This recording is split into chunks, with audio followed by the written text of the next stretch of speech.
Hello YouTube. I have been very slack in making videos of late and I'm going to make a real effort to get back into it. So thanks to all my subscribers for sticking with me. If you haven't come across my channel before, it would be great if you like the video to give me a thumbs up. If you don't like it, give it a thumbs down. And as ever, subscribe, hit the notifications bell, all of that kind of jazz.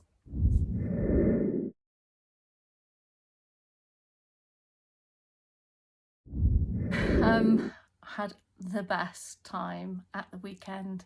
Went to a LetWomen Speak event here in Leeds. There was one back in 2018 which was very memorable, partly because of the fact that Posey was arrested and partly because it was the origination of the thought criminal memes, because there was so much hassle from the police towards women that were just trying to speak. Couldn't have had more of a contrast this time round. Anyway, I took some little scraps of video, but really to get a sense of the whole day, it's worth watching the live stream. It's always worth watching those live streams. Even if you watch them after the fact, absolutely fine. It can be a bit much, like if a woman has said some really emotional stuff and I'm watching the videos at home, I really appreciate being able to just put it on pause, go and make myself a cup of tea and come back, because when you're there in person you don't have that option. Your only option is to take yourself away from where women are speaking, and that's a shame because you often end up missing a speech that you really like. So I always end up watching the stream when I get home anyway, but yeah, this was a particularly good one. Here are my videos. So I'm on my way to LetWomen Speak. Especially if you're one of the first to speak, that you try and keep it no longer than sort of 3 to 5 minutes. Mary and I both have like a biological timer where we know if you're whittling on too much. And also, if you're talking about something like a massive topic and it's really quite emotional, it's quite difficult for us to tell you to move along. Once Posey kicked us off, there were a whole load of great speeches. I can't press every single speech because there's just too much. The themes that I really picked out was a real focus on local issues. There were lots and lots of women speaking about the local outrage at the placement of Katie Dolotowski in a women's refuge here in Leeds for 71 days. Before he was recognised as a 6'5" paedophile that shouldn't be housed with women and children who've escaped violence and abuse. So that was a really great speech. Much appreciation to Jenny Stones there for that speech. And there were many other fantastic speeches. Louise Distras was magnificent, representing the Wakefield Massive. Just brilliant. Watch her speech. There was another focus that I perceived, which was primary school teachers starting to speak up, starting to say in public, this is not okay. We train to deliver lesson plans. We're not going to be just accepting lesson plans handed to us by lobby groups.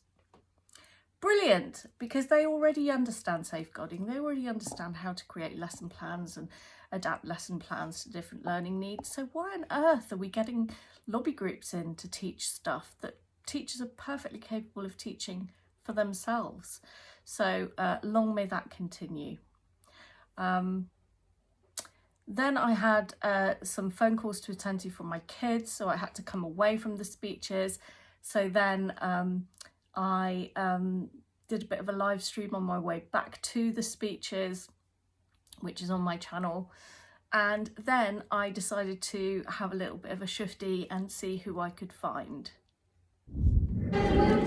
Look who I found! It's Gussie Grit. I'm so pleased to meet her. I know. It's a double fangirl moment.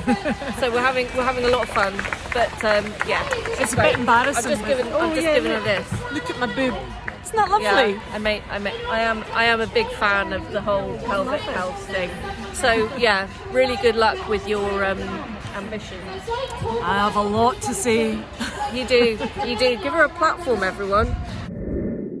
I'm a little bit in love with Elaine, not gonna lie. She is a wonderful woman. I love allied health professionals anyway, because we don't get enough credit for the things that we do. But the way she has brought pelvic health and women's physiotherapy to a mass audience and has made it really effing funny, I think is just genius, And there are so many women in this movement that have a genius for one thing or another, which benefits all of us. You know, how marvellous is it that you get to meet these incredible women?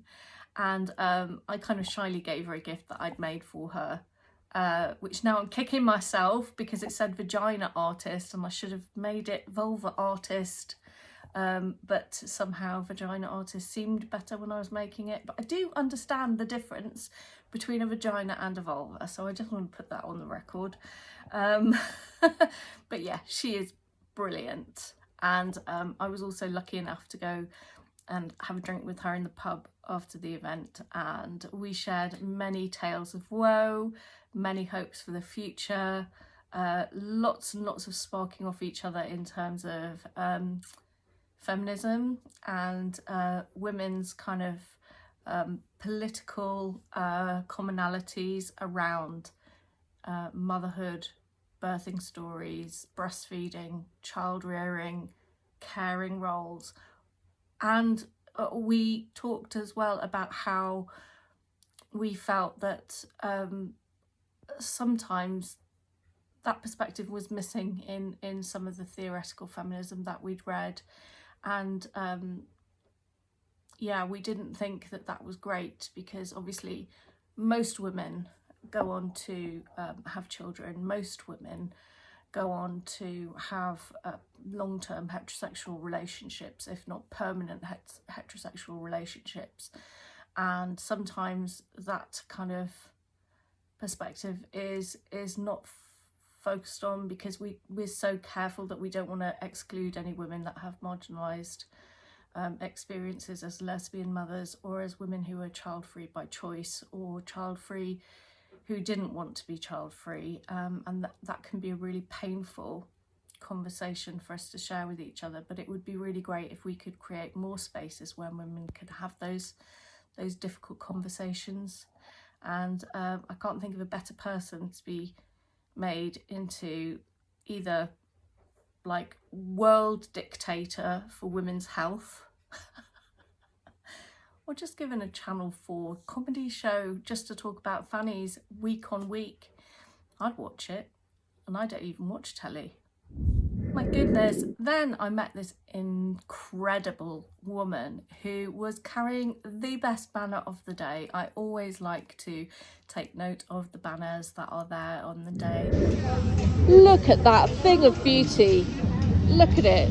It's gorgeous. Right, I'm going to come up a bit closer so that you can tell me about it. So, right, what's your name? My name's Jenny. I'm from Jenny. Glasgow. Hi, Jenny. And this is a tribute to Joan McAlpine, one of our MSPs, who spoke up about census and men being able to identify as women in the census.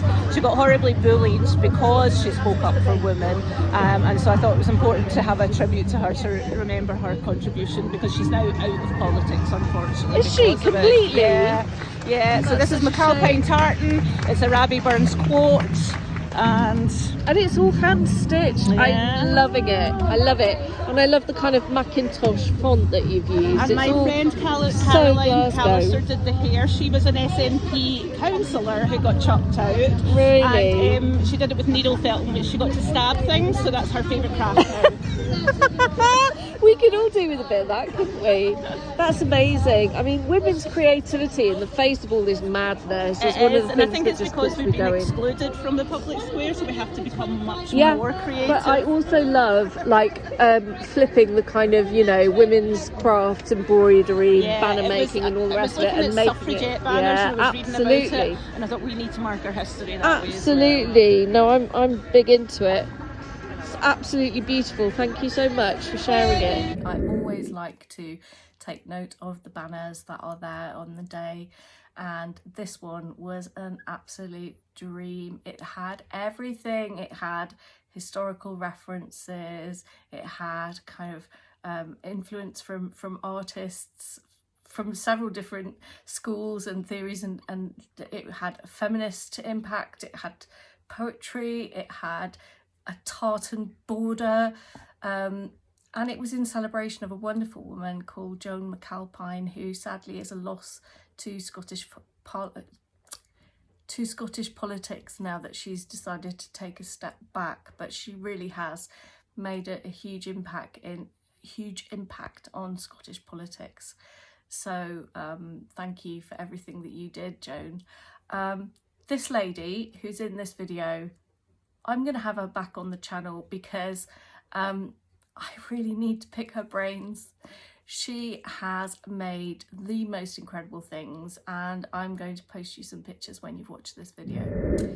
So yeah, then afterwards we went to the pub, and it was wonderful, and I really appreciated getting to chat with people that I adore, including Menno and Marjorie Hutchins, Leaky Like on Twitter, and making new friends. And then I had to go home early and couldn't stay out in the pub for very long because of family stuff. So it was brilliant. It was like packed into like the shortest time period of a LetWomen Speak full day out. But it was fantastic. We were so safe all of the time, and looking at what's happened in America, in Portland yesterday, I can't tell you how grateful I am right now to the West Yorkshire Police. They've made a lot of mistakes in the past, but yesterday, on Saturday, see, my brain is already like not understanding times.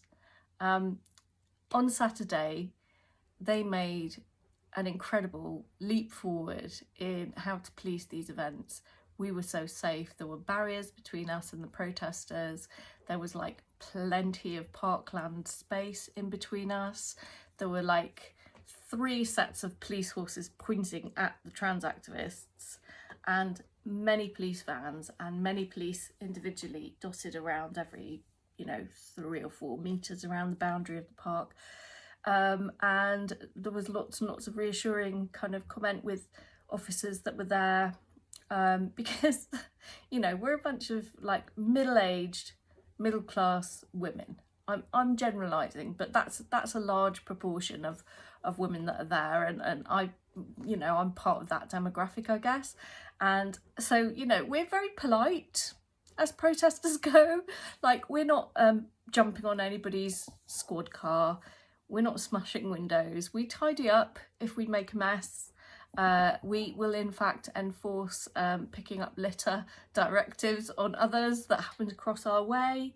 We are largely mums, and it really shows. And so it's so ridiculous to have like a bunch of tantruming children like over there that we're all quite happy to ignore. They've got a right to free speech. We'd rather they didn't come and do it right where we are. But, they've got a right to legal free speech. They can go and do their thing over there. I understand there was at least 1 arrest, possibly more. I didn't see what was going on. Like I say, the attendees, we were kind of protected from all of it. So unless you were actually kind of, going past what was going on at that point in time, you wouldn't have seen it. And we certainly didn't feel menaced, we didn't feel unsafe. There was no nonsense about suddenly the police going, right, hands off, and everybody getting followed to our pub. No, we were really safe, really protected. So I really want to give credit where it's due to West Yorkshire Police and to Iris and the stewards, who have maintained a really good commitment to communication with the police around all of these events. And it's getting better and better as they actually see what we're saying is true, that we are in danger from these violent young men, and we have the legal right to free speech, and we intend to exercise our right, and we intend to hold your feet to the fire. You are obliged to protect our safety in order for us to exercise our legal rights. my heart goes out to Katie Dolotowski, Leah Keith and all of the women who were injured in Portland. I'm so sorry that you can't rely on your First Amendment rights. It's outrageous. It's outrageous. I'm not sure where you go from here, because it's not right that women who live in that area don't get to see women out on the streets defending our rights. But I just think it's not worth having women hospitalised, maimed, possibly seriously hurt. You're very brave to run that risk, and I am so relieved that it seems less and less likely that we have to make that same calculation here. I didn't make a speech. I did have something prepared. I didn't say it because I didn't feel that the kind of the mood of the event really was matched up with what I wanted to talk about. So maybe I'll do it at the next Let Women Speak. There's another one next weekend in London, which is the last one before Christmas. So I'm planning on going to that. You know, it's not always about going and speaking. You know, it is fantastic to go and just listen. It really is. I have so much fun and I learn so much, and it's just, it really buoys my spirits to see women standing up and speaking out when I know that for all of us, you know, that takes courage. And I just want to applaud every single woman that was able to display such courage. Thank you. That's it for today's video. I hope you enjoyed it. Do come back. I'm hoping to get back into making my videos, and like I say, drop me a comment. I read all the comments. I'll try and reply to all the comments, and like, subscribe and share if you feel the urge. I'll see you again soon. Take care.